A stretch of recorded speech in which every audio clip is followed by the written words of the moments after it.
देखें, जो आरोप आपके ऊपर लगाया जा रहा है या जो एजेएल और यंग इंडिया पर लगाया जा रहा है वो ये कि 2008 से ही यंग एजेएल ने पब्लिशिंग का काम बंद कर दिया, और ये जवाब में कांग्रेस पार्टी की तरफ से, एजेएल की तरफ से जांच एजेंसियों को कहा भी गया है।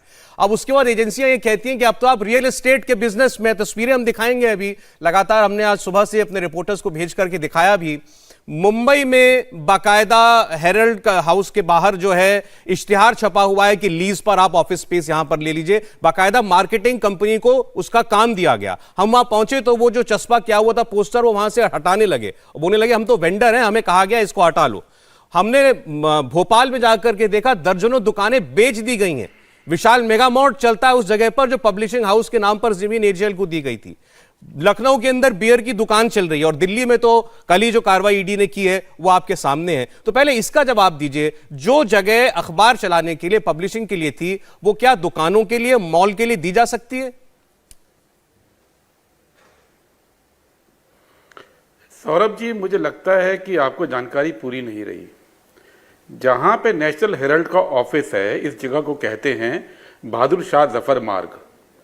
इसमें ना केवल नेशनल हेरल्ड को जगह दी गई थी, बल्कि इंडियन एक्सप्रेस की भी बिल्डिंग है, इसमें टाइम्स ऑफ इंडिया की भी बिल्डिंग है, इसमें एमबीडी की भी है, इसमें हिंदू का ऑफिस भी है। अगर आप जाएंगे देखेंगे तो करीब 8-9 बिल्डिंग्स हैं जो सबको मिली थी मीडिया के तौर पे। और इन सब बिल्डिंगों में किसी ने किराए पे बैंक को जगह दी हुई है, कोई आईसीआईसीआई की ब्रांच है, कोई वाइन शॉप है, कोई रेस्टोरेंट है। तो ये सारे के सारी बिल्डिंग्स पे जो किराए पे उठाई गई हैं जगहें, वो केवल नेशनल हेरल्ड ने नहीं दी गई है, वो हर उस अखबार के ऑफिस ने दी है जिस अखबार के ऑफिस के लिए ये बिल्डिंग दी गई थी। और ये पूरी तरह लीगल है, जायज है, क्योंकि जो आपकी संपत्ति होती है उस संपत्ति को किराए पर देकर आय लेना मेन ऑर्गेनाइजेशन के लिए ये कानूनन जायज है। और अगर ये नाजायज है तो मैं चैलेंज करता हूं जफर साहब को कि इस बहादुर शाह जफर मार्ग पर इंडियन एक्सप्रेस पे, टाइम्स ऑफ इंडिया पे, एमबीडी पे, पैट्रियट पे और जितने भी ये अखबार के ऑफिस है, सब पे आप ईडी की कार्रवाई कीजिए। क्योंकि अगर आप आके देखेंगे, आप विजुअल क्या दिखाएंगे, मैं आपको विजुअल आज भेज सकता हूं, मैं, क्योंकि मेरा ऑफिस वहीं पे है। और इस पूरे सड़क के ऊपर तमाम तरह के ऑफिसेज तमाम अखबार की बिल्डिंगों में चल रहे हैं। ये कौन सा गुनाह हो गया? ठीक है, इस देश के अंदर अपनी बिल्डिंग को किराए पे देना, वाइट में देना, लीगल रूप से किराए पे देना, ये कहां से गुनाह हो गया? और अगर गुनाह हुआ तो नेशनल हेरल्ड में तो पासपोर्ट का ऑफिस भी चल रहा है।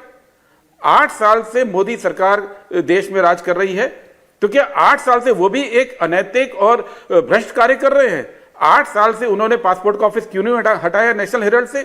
केवल सनसनीखेज पैदा करना, तथ्यों को तोड़ना मरोड़ना, यह उचित नहीं है। अगर है दम तो इन सब अखबार के ऑफिसों पे आप ईडी की रेड कीजिए, सब पे कीजिए, क्योंकि सबके बिल्डिंगों में कोई ना कोई दफ्तर, अच्छा, कोई ना कोई बैंक, कोई ना कोई रेस्टोरेंट। गुरदीप साहब, देखिए सवाल इसलिए उठा क्योंकि एजेंसी का जो हमने डिटेल निकाला, आरोप वो ये लगा रहे हैं कि अब तो आप एक रियल एस्टेट कंपनी बन चुकी है। एजेएल एक रियल एस्टेट कंपनी है, ना कि पब्लिशिंग कंपनी है। एक सवाल का जवाब और दे दीजिए, फिर बाकी बातें आप बाकी जवाब जफर साहब देंगे।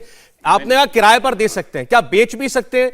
जो लीज एग्रीमेंट है उसके तहत लैंड यूज बदलकर उन दुकानों को मॉल बना करके बेचा भी जा सकता है, जैसा भोपाल में हुआ है? सौरभ जी, फिर से बात वहीं पे आई। एजेंसीज ने बोला और आपने किसी रट्टू तोता की तरह उसको जू का जू दर्शकों में पेश कर दिया।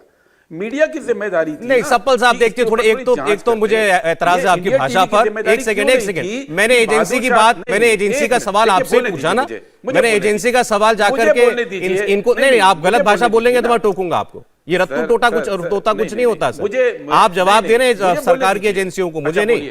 बोलिए, फिर मैं बोलता हूं। नहीं, आप पर्सनल अटैक करेंगे तो मैं कुछ सुनने वाला नहीं हूं। बोलिए, अब बोलिए। एक मिनट, पहले शर्त, नहीं, एक मिनट सौरभ जी, सौरभ, एक मिनट। मैं जवाब एजेंसी को नहीं दे रहा हूं, मैं जवाब देश के मीडिया को दे रहा हूं। इंडिया टीवी मीडिया है, उसकी एक जिम्मेदारी है। और इंडिया टीवी की टीम को चाहिए था कि आज बहादुर शाह जफर मार्ग में जो मैंने बिल्डिंग गिनाई, बाकी अखबारों की, वहां पे जाके एक बार तो आपका कोई रिपोर्टर घूम आता और देख लेता कि किस बिल्डिंग में क्या क्या चल रहा है। अरे सर, जो चार्ज आपके ऊपर लगाया, मुझे उसी के बारे में, उसी विषय में बात करेंगे ना। ठीक है, नहीं चार्ज आपकी, इल्जाम आपके ऊपर लग रहा है ना।